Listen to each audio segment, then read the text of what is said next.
So this is Hare Krishna Valley. It's a very spiritual place, very peaceful place. It is what we call a dham. In Sanskrit in India, we say a dham means like a spiritual sanctuary or spiritual abode. I just got back from India 2 weeks ago. I went to 3 holy dhams, or 3 holy places in India, which are very powerful. One is called Mayapur, one is called Puri, and one is called Vrindavan. Some of you may have heard of these spiritual places. So the idea is that we go to these spiritual places and they have spiritual energy, and then when we go there we feel purified or sanctified.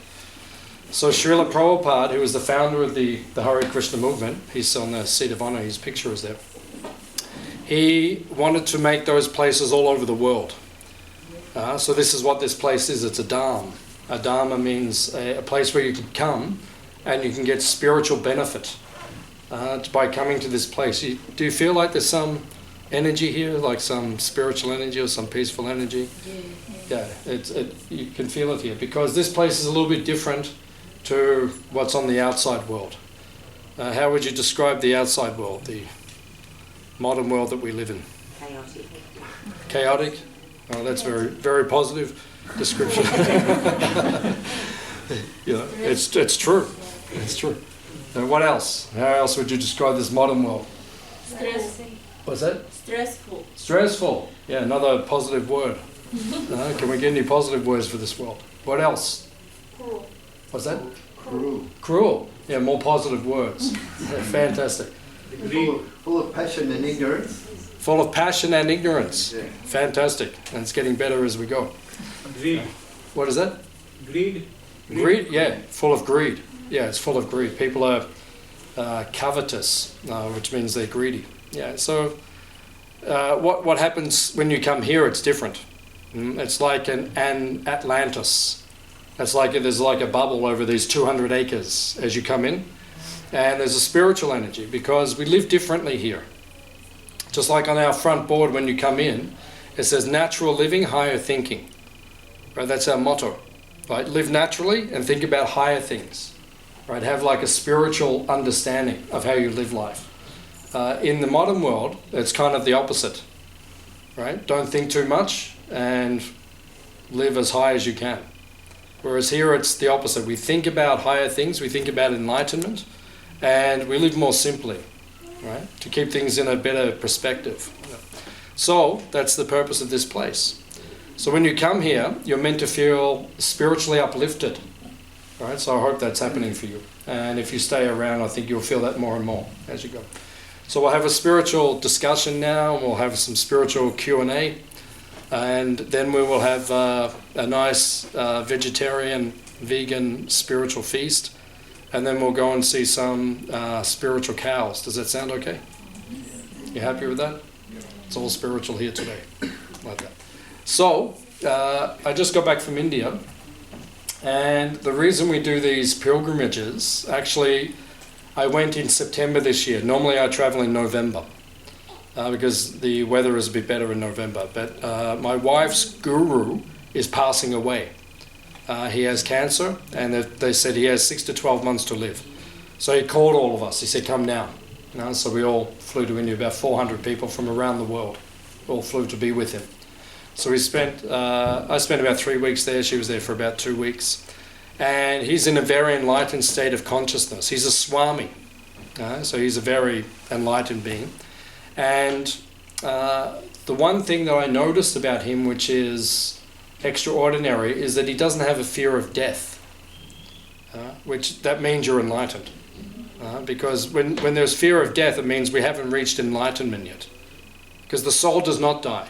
That's what the Bhagavad-Gita teaches. The Bhagavad-Gita is our main book, which Krishna spoke 5,000 years ago.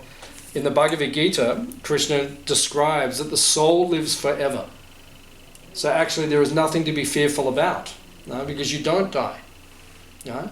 Krishna says in the Bhagavad-Gita, it is just like when the soul goes into another body, which we call reincarnation, or transmigration of the soul, it is just like putting on new clothes each day.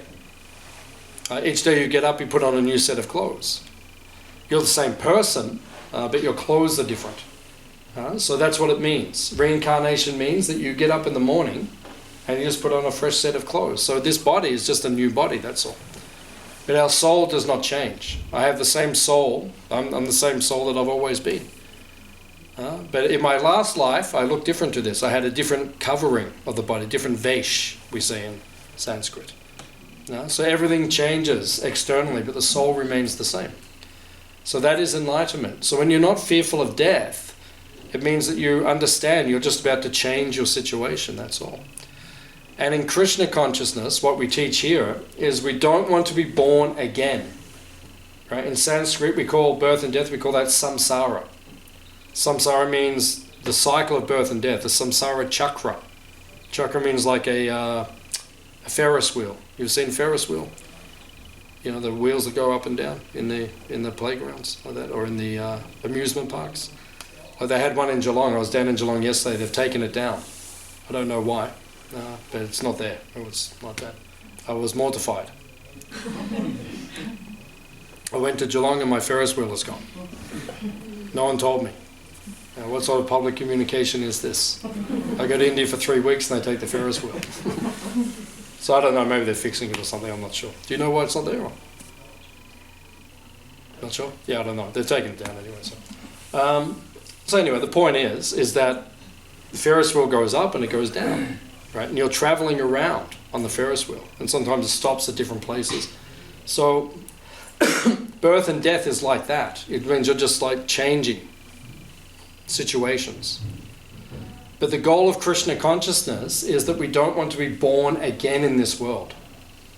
We want to attain immortality, which means you go back to another world where you are not born again. In Sanskrit we call that Vaikuntha. Vaikuntha means a place where there is no anxiety. Hands up if you'd like to go there. Okay, I think we've got 98%. People want to go to a place where there's no anxiety. We can take you there. We can take you there. It's actually simple to get there. How do you get there? You have to connect to that place, that spiritual place. There is another world. There's another world. We all know it's there. This is not the main world. This is the reflective world.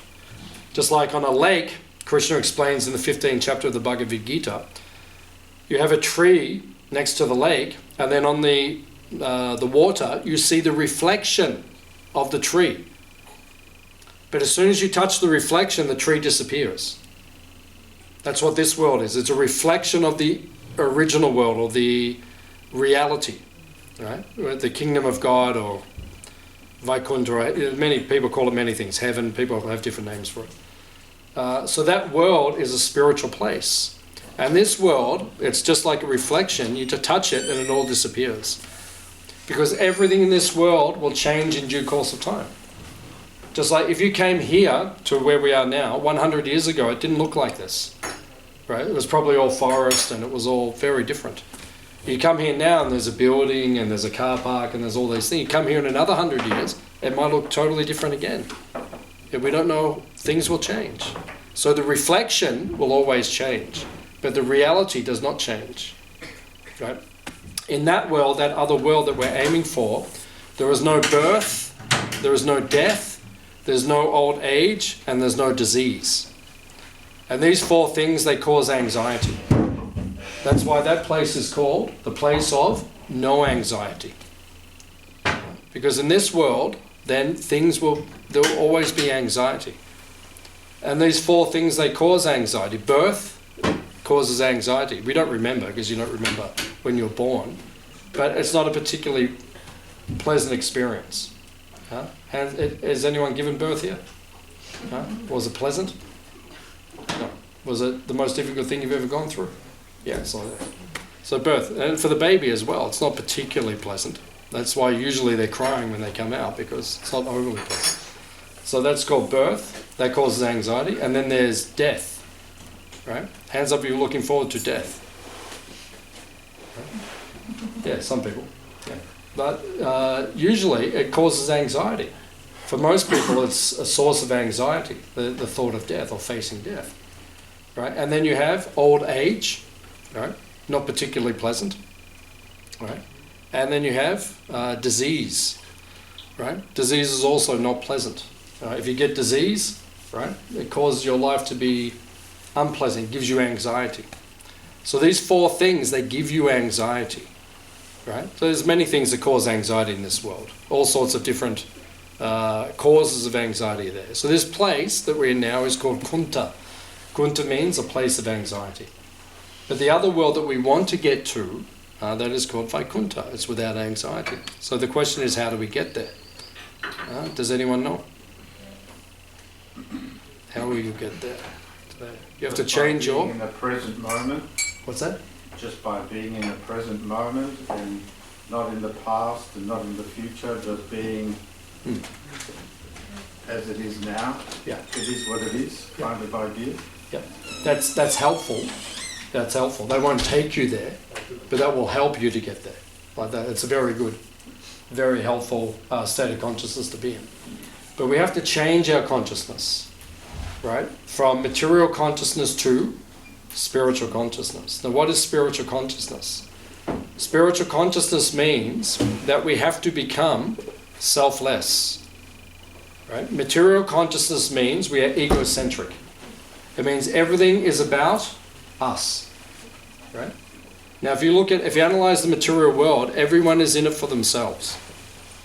That's the material world. And that's why there's, as we said before, describe this material world. People say chaos, right? They said anxiety, they said all these things, greed. No, that's because everyone is in it for themselves. So you have to change your consciousness to being completely selfless, right? And devoting yourself to something higher, for the pleasure, living your life for the pleasure of Krishna. That's what we call Krishna consciousness. So, who is Krishna? Krishna is in our tradition, that is our understanding of God, right? He is Krishna. He is a bluish cowherd boy. You see in all the pictures around the room. He is a bluish cowherd boy, and we call him Krishna. Krishna means he who is all attractive. Right? That is Krishna. So when we dedicate ourselves to changing our consciousness to want to serve Krishna, that is Krishna consciousness. And when you develop that, that can take you out of this world once and for all. Right? So that's what we're aiming for. We don't want to take birth again in this world. Because you take birth again, you're just going to face a different set of problems. Right? You've probably got enough problems this time around. Hands up if you've got too many problems this time around. Yeah, most people. Right? So then, if you come back again, it's not going to change. There's just going to be a different set of problems. That's all. So the material world's such a wonderful place. We all come here to enjoy, and then we get the opposite. That's the nature of the material world. It is limited and temporary, as Krishna says in the Bhagavad-Gita. So to change our consciousness and to reach that state of consciousness we want to get to, we chant the Hare Krishna mantra. That's what we were doing before. That simple process of chanting the Hare Krishna mantra can lead you to a state of spiritual consciousness where you become selfless and you become purified and you want to dedicate yourself to a higher cause, to serving Krishna. So that's why we do the chanting. Just like when we were all chanting before, did anyone feel anxiety? Anyone? No? Did you feel your anxiety disappearing? Kinda. Kinda? That's good. That's a good start. Chanting as well as kirtan. Kirtan definitely, 100%. Yeah. Chanting and kirtan are the same. They're just done differently, that's all. Yeah. But kirtan is with other people. Chanting mostly is we have to do alone. By yourself, Japa. Yeah. So with other people, it's really More good powerful. vibe. Yeah. It's more powerful. Yeah. That's why we do it together. When you do it together, it's so powerful. And it lifts your consciousness up very quickly. And then you don't feel anxiety. And it enlightens you and it takes you to a spiritual place. So here at Hare Krishna Valley, we're teaching these things.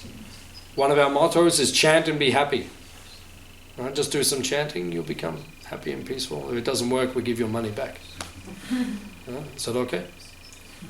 Money back guaranteed. But it works. Actually, it works. I've been doing it for a long time. I just went to India, doing a lot of chanting, and feeling spiritually enlivened and uplifted. And actually, tomorrow you'll see the moon will be full. What do we call that? Purnima. Purna means complete. The moon is complete, and nothing is missing. That is called Purnima. That is tomorrow. And actually tomorrow, in our tradition, it is the most holy month of the year. It is called Kartik. Some of you people are from India, so you've heard of Kartik. So Kartik Mas means tomorrow, any spiritual activity you do, you get thousands of times more benefit. Right? It's very powerful for 1 month. Right? So we get up early in the morning, we do our chanting, we do our devotional activities, we dedicate everything we can to Krishna for the next month. And we do that all the time anyway, but the next month we go very fixed on doing that. And you can make so much spiritual progress rapidly. Right? And your anxieties disappear and your problems disappear. You don't want to stay in this material world forever. Never. Never, ever? Never. Ever. Ever. Like that. So you don't want to stay here forever. It's a problematic place. So you can get out. There is an escape route, and we know the path. And that's why we invite people here. Come here and we will teach you. Right? It's not so difficult. And when you come here, you feel that anxiety, it disappears. Because that is the nature of the place. Because life is respected here. Life is sacred, and we respect the life. So we have 25 cows, 25 bulls. You see in India, people say holy cow or mother cow, like that. So after lunch, you can come and meet our holy cows. And when you protect life, right, then the atmosphere becomes peaceful. So here there is not exploitation, we protect life. Right? We don't kill the animals. We don't kill things unnecessarily. Right? And if you live like that, your life becomes very peaceful. You become karma-free. Right? And your life becomes very peaceful. In this world, people have so much karma. Especially these days, we have ugra karma. Ugra karma means terrible karma. Right? People are doing such exploitive activities that there's so much bad karma coming back to the earth. That's why the wars break out. That's why there are the famines and the floods and all the problems in the world are coming, because people are doing so much exploitation, so much bad karma. So here we don't do bad karma, and the atmosphere is different. And you can become karma-free, and you feel your life becomes lighter, and you become happier, and things become easier. Does it sound okay? Okay, you look happy. You okay? You happy? You look happy. That's good. Okay.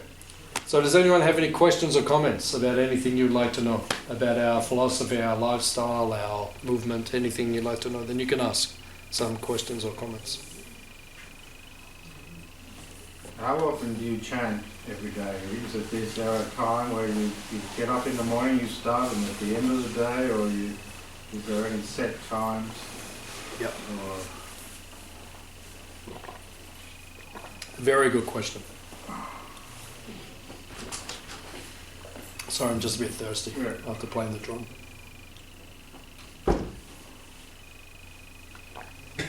And can you download on your phone the words to? Yeah. I suppose. Yeah, you could find it easily. You can find the mantra easily on the internet. Just look it up. Hare Krishna mantra. Yeah, the question's very good. What's the best time to chant? When do we chant? All these things. In our tradition, we like to chant for 2 hours a day. So we have meditation beads. Does anyone have their beads? Someone? Is anyone spiritual here has their beads? Yeah. One spiritual lady. Can you please hold up your spiritual beads, spiritual lady? So you'll see these are our meditation beads. So on these beads, we have 108 beads. So we chant one mantra on each bead. Right? So the mantra, as you know, Hare Krishna, Krishna Krishna, Hare Hare, Hare Rama. Oh, you have your beads also. Hare Rama, Rama Rama, Hare Hare. So we chant one mantra on each bead. Then we go to the next bead and we chant 108 mantras. And then for us, those who are very committed, Then we go around one mala, or one set of beats. We go around 108 times. Then we go back again, and we go around 16 times a day, which takes around about 2 hours. So that's our commitment.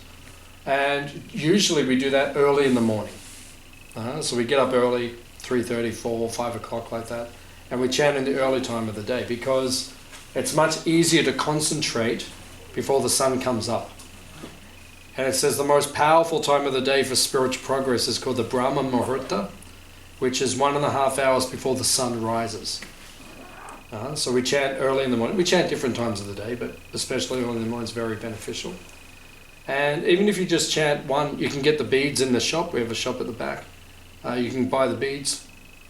Even if you just chant one mantra, one round, which means 108 every day, take you about 10 minutes, you'll feel a profound effect on your life.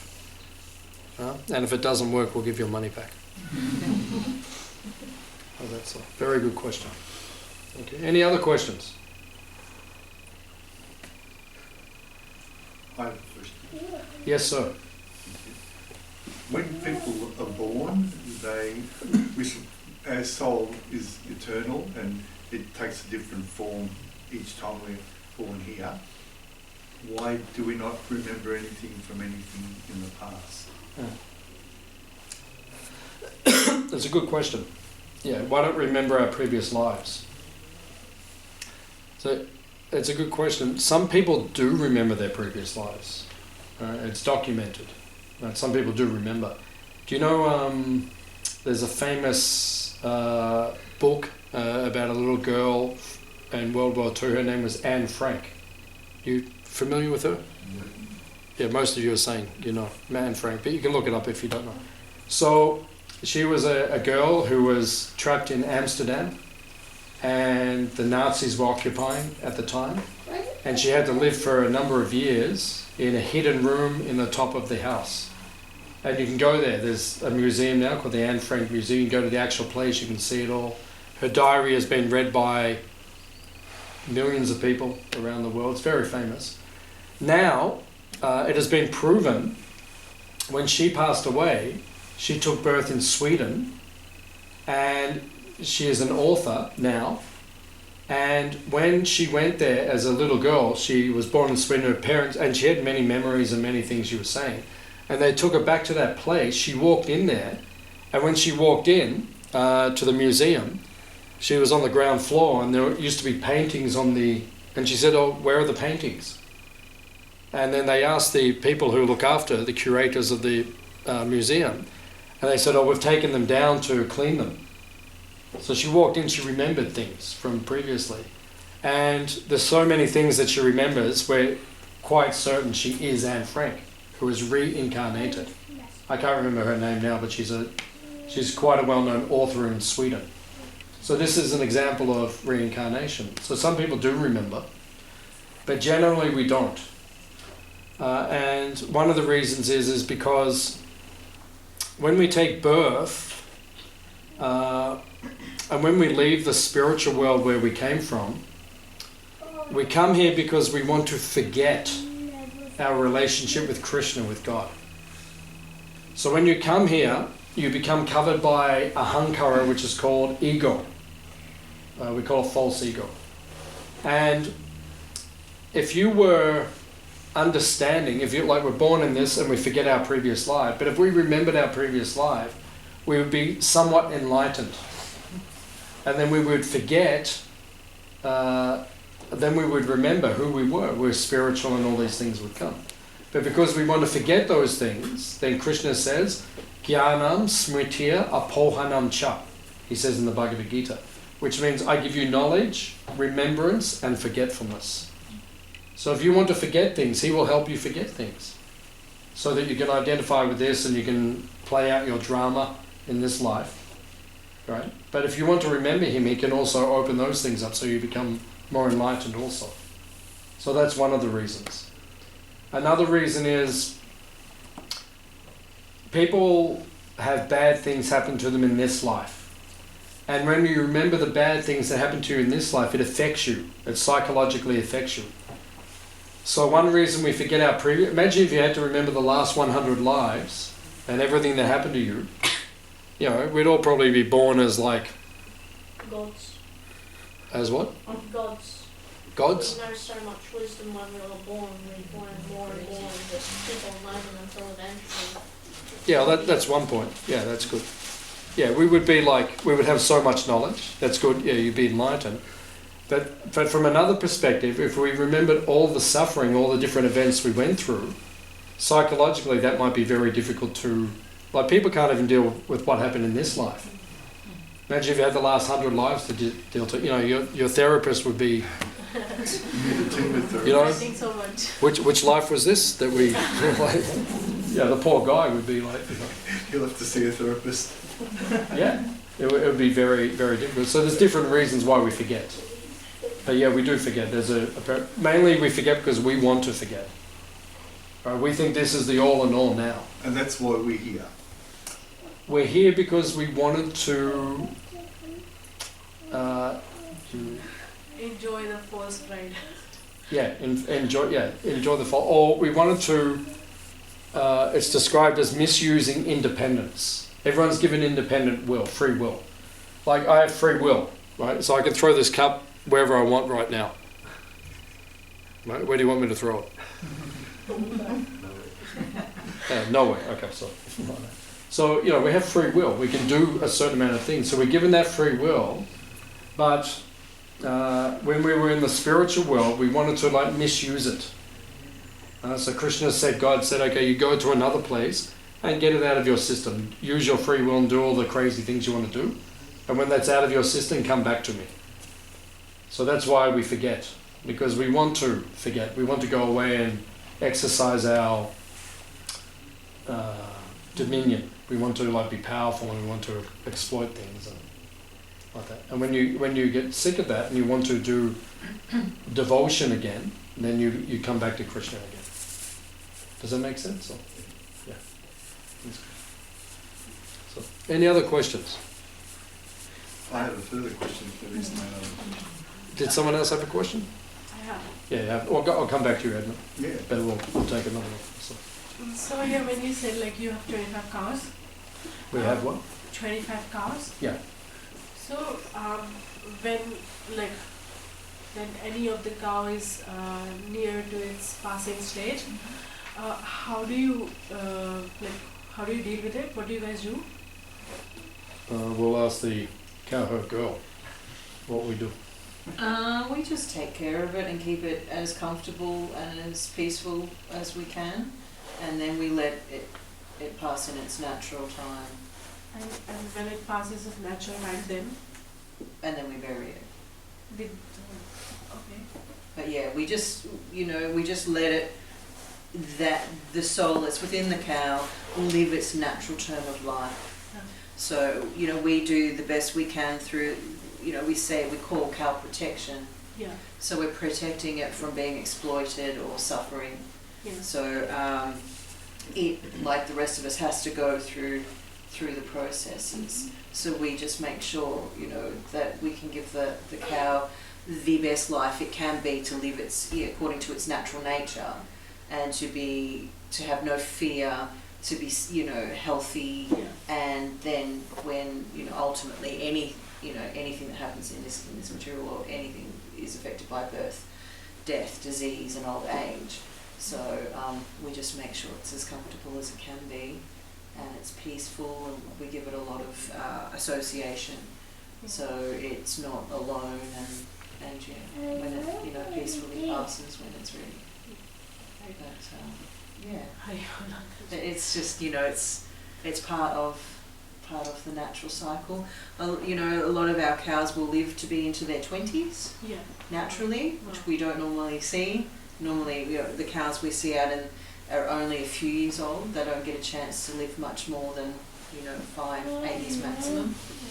But of course, some will get may have precursor diseases or conditions, so they don't all live to 20. Some may leave a little earlier, depending on what their personal situation is. But They are rescued as well, or they're just like No, these ones are all born on the farm. they're natural or hybrid? They are, some are, we've got full gears, Yeah. which are a desi cow, traditional Basic, Indian cow. Yeah. And then some are Brahman, which are cross. Like Brahmins are a cross of a couple of different zebu breeds. Right. But yeah, so we have Brahmins and gears. Very nice. Thank you. Any other questions? Yes, I have a question. Yeah. You mentioned about the reincarnation, right? So, like, when someone dies and they get separate from the body and the soul, so they mean that soul, how does the soul find a particular body again? Yeah. Like, what is the connection? How does it happen? Yeah, it's a good question. So how does the soul find its next body? Like that. So how do you find your next body? How does the soul find the next body? Right? That is according to our karma. The word karma means activity, action. So in this life, we're doing so many positive and negative things. So at the time of your death, then, according to your activities in this life, you'll be rewarded or punished, or both, with particular karma in your next life. So then that will, you're developing your next life according to how you live in this life. So whether you go down into a lower species of life, that will be because you're misusing this life. Or if you get born into a higher, more enlightened being, that's because you're becoming more enlightened. Or if you live your life fully for Krishna, in service to Krishna, then you will get a spiritual form and you'll go and live with Krishna in the spiritual world once again. So that's up to you. You're creating your next life. Now, who organizes it all? Because who keeps track of it all? Like how many people are in this room? 50 people or something in the room, or whatever it is. Imagine you had to keep track of everyone. Oh, he did this today, and then yesterday he did that, and then, tomorrow, it's like, and then you got to keep track of everyone and add it up and decide who goes where. So Krishna has some helpers who live on the planet called Pluto. You know Pluto? Yeah. So in Sanskrit we call that Yamaloka. Yamaloka. So there's a god there called Yamaraj. He's very powerful. In India they call him the god of death. And him and his friends, his helpers, Chitragupta and so forth, they're adding everything up. Yeah, they're like a supercomputer, right? And they're watching what everyone does and they're writing it all down. And when you die, if you've been not very good, you go there and they say, okay, so what are we going to do with you?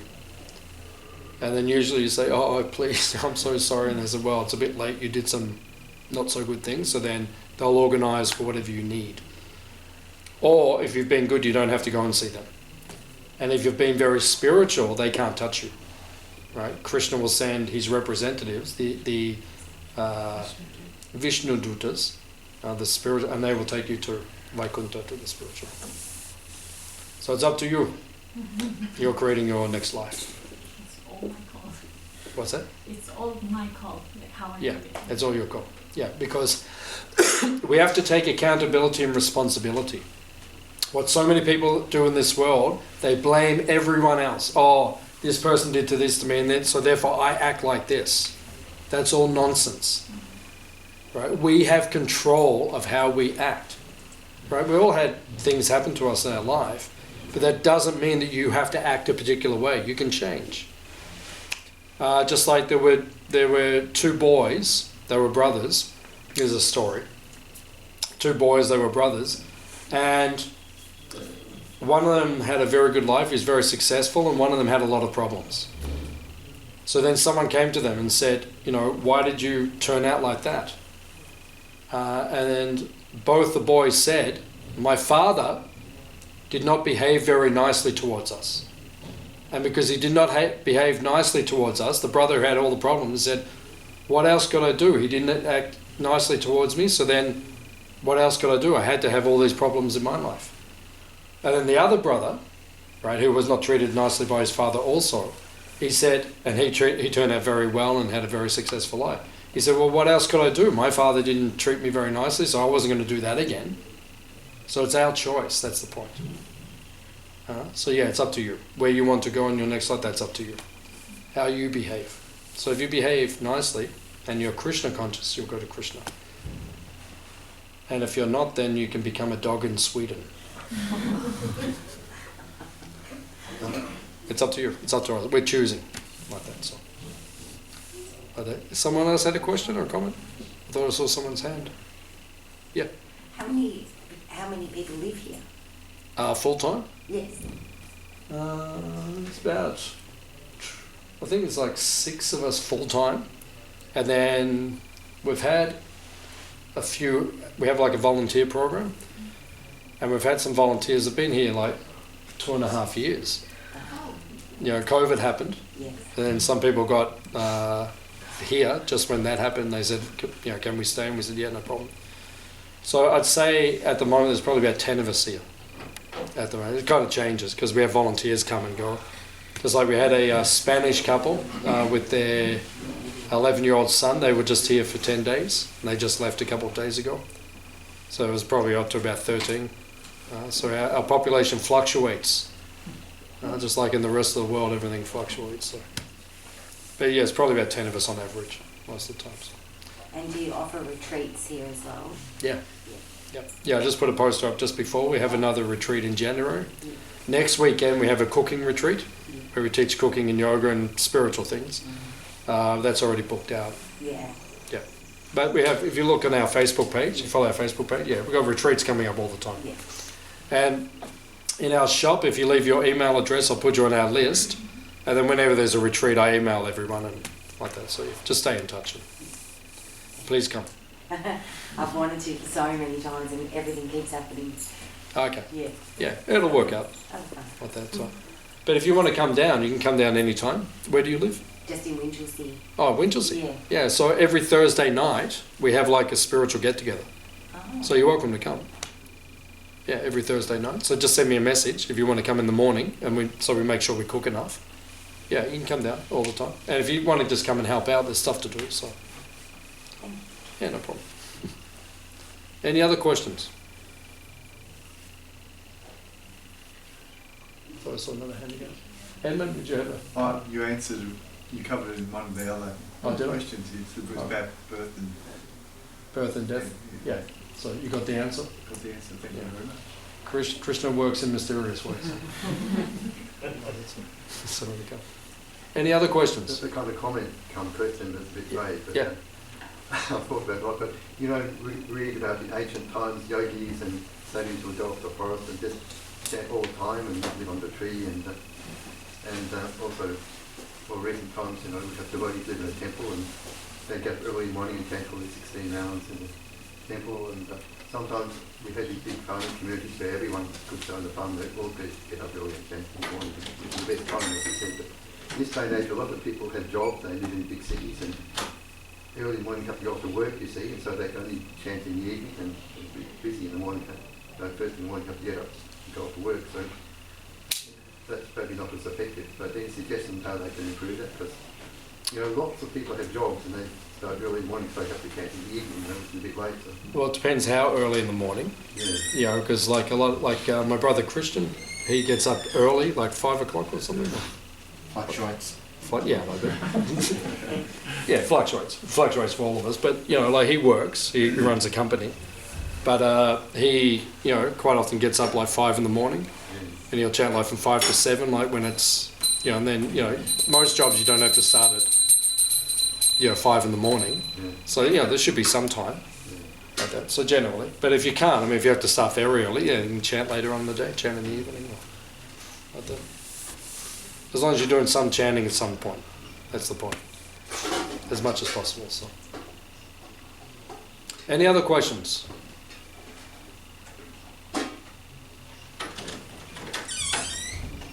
We have some more time, so if you have Do anything. you meditate as well? Like chanting is very active. Yeah. If you do something else and like meditate as well during the day, or Yeah. in a true sense of silence and Yeah, chanting is meditation. And as you said, it's active, but it's actually the most absorbing type of meditation. because, as you said, like, you know, silent meditation is an example. Like if I say to you now, just think of nothing. It's not possible. There's actually, because there's no such thing as nothing. Because as soon as you find nothing, right? And if I say to you, you know, what is nothing? You say, oh, I found it. And I say, oh, what is it? Then you start to describe it. It's not nothing anymore. It's something, right? So it's not. There's no such thing as nothing. So it's difficult just to say, like people say, clear the mind of all thoughts. That's not possible. Because, you know, while you're meditating, you're thinking, am I thinking? Is this a thought? Should I be thinking? Should I be asking myself this question right now? What's for lunch?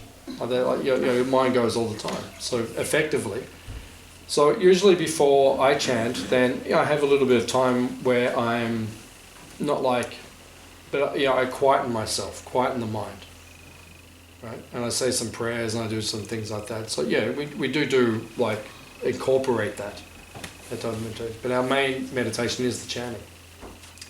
Because, you know, your mind needs something to grasp on. So it's just easier. It's just a more practical way to do it. And it leads somewhere, because you can say, when you just meditate, as you're saying, just be silent, that's good because it calms your mind, but that's not the goal of life. Right? The goal of life is not just to have a calm mind, because lots of people can have calm minds. It doesn't solve all your problems. It helps. It's definitely a good thing, but it's not like the ultimate goal. Whereas when we chant, we enter a state of Krishna consciousness, and Krishna consciousness can take us to another realm, which can give us the highest bliss that we can perceive. So it's considered like a more complete type of meditation. So, but whatever you feel comfortable with. What do you feel comfortable with? Yeah, we do. I do like a kind of like a meditation in the morning, but it's not completely devoid of anything. Like I have a focus. Before you chant. Before I chant. Yeah, I do like a meditation where I kind of pray to my predecessors, my gurus from the past. I kind of meditate on them and like that, and then I begin the chant. So, good question. So as a beginner, you sit just, you get you sing along with the chant, or is it better to, as a beginner, as a learner, do you get the book and start reading the words, or do you put it on your headphones and sing along? Yeah, you just get the beads, like we showed the beads before, and you can get a mantra card, or we can give you books, like in our shop we have books and cards, and you'll pick up the mantra within 5 minutes. Well, it's only 16 words, so yeah, it's not hard. You just got to learn the order. Within 5 minutes, if you're doing it, like you'll remember it, and then you just meditate. Just Hare Krishna, Krishna Krishna, Hare Hare, Hare Ram, Hare Ram, Ram Ram, Hare Hare, Hare Krishna, Hare. So it's a meditation. So it's not hard to do. Anyone can do it. Prabhuji, also on YouTube we have Yes. Prabhupada Japa. Yeah. YouTube. Yeah. We can listen if we want. That can be helpful. Yeah. Yeah. Yeah. Sometimes to chant with others, or if you're living at home, like and there's no one else around, then yeah, you can play as we're saying on YouTube. Then there's other people can chant with you, so to speak. You can play that. These days you can do anything. You know, it's all here. Like the whole universe is at your fingertips. I was listening to a lecture this morning by one of my gurus who's in Vrindavan in India. Yeah, you can sit there and you can watch. You know, I mean, the world's incredible now. The technology we have, so we have so much opportunity to reach out. So, any other questions? Yes, madam. You were saying before that your wife's guru is passing away. Yeah. So what happens when they pass away? Are you assigned a new guru, or how does that work? Yeah, it's a good question. In our tradition, we have multiple gurus. You know, you don't just have one guru, because what happens if your guru does pass away? Then you don't have any guidance or instruction. So we have what we call Shiksha Gurus, which means instructing gurus. So if your principal guru, like my principal guru, he passed away about 20 years ago. But then I have Shiksha Gurus or others who can give me advice and instruction and guidance when I need it. And my guru actually told me that the day that he initiated me, he said, form relationships with others. He actually gave me that instruction so that, we always have like a safety net. And then, if your guru does pass away, the relationship is eternal. We don't lose connection. You always feel their presence. Like my guru passed away, but I can feel him right now. I can feel his presence, and he does guide me. And I was even saying to my wife that one of my gurus came to me yesterday, not physically, but he came to me. Like, it was on, I saw something on Facebook. It was like a little saying of his, but it was so pertinent to what I'm going through right now. I could feel his presence powerfully. Then later in the day, he came up again. It was like a second. I thought, well, he was coming to me. So there is no disconnection from the guru, right? Time and space do not inhibit the relationship. The relationship is always manifest. And, by the arrangement of modern technology, you have all the recorded lectures and my guru and my wife's guru, there's thousands of hours. So you can listen again and again to their instructions, and it's like they are there. And actually, Prabhupada, in the beginning of the Bhagavad-Gita, our guru who translated these books, he writes, he's speaking about his guru, he says, he lives forever by his divine instructions, and the follower lives with him. So by the instructions or the guidance or the whatever we were given, the knowledge and the wisdom, that's always there.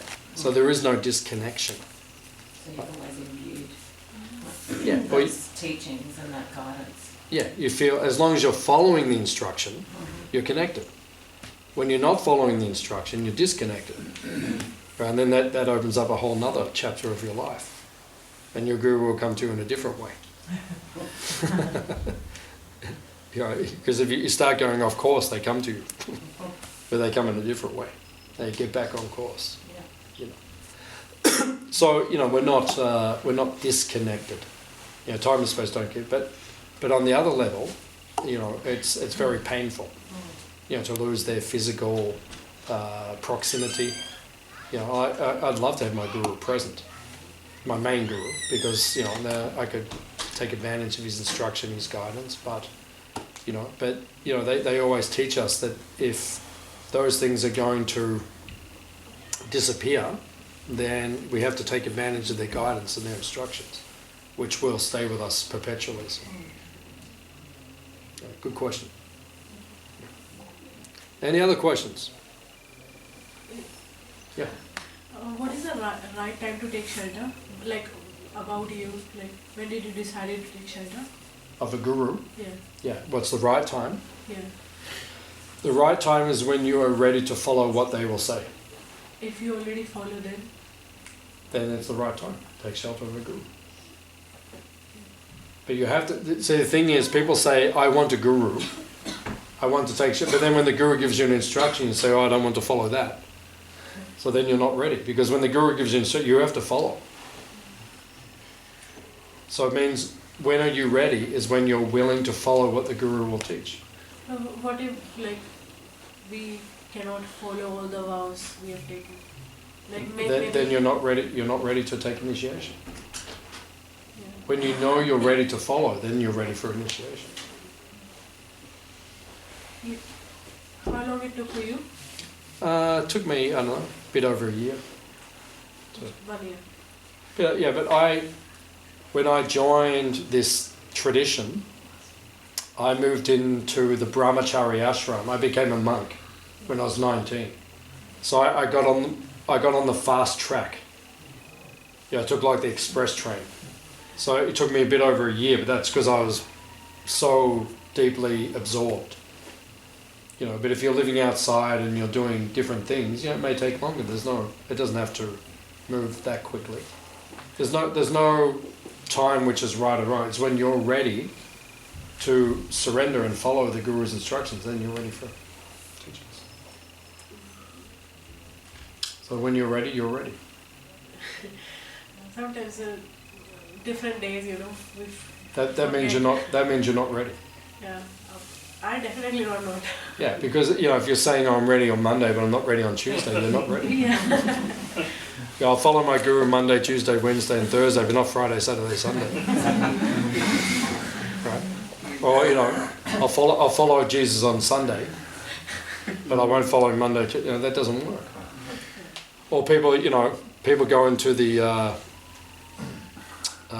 Catholic Church. They go into the confession. So you walk in and you say, forgive me, Father, I have sinned. I did all this, and then you walk out and you keep doing all the same thing. So you can be holy when you're in the church, but then when it doesn't work like that. We do this every day.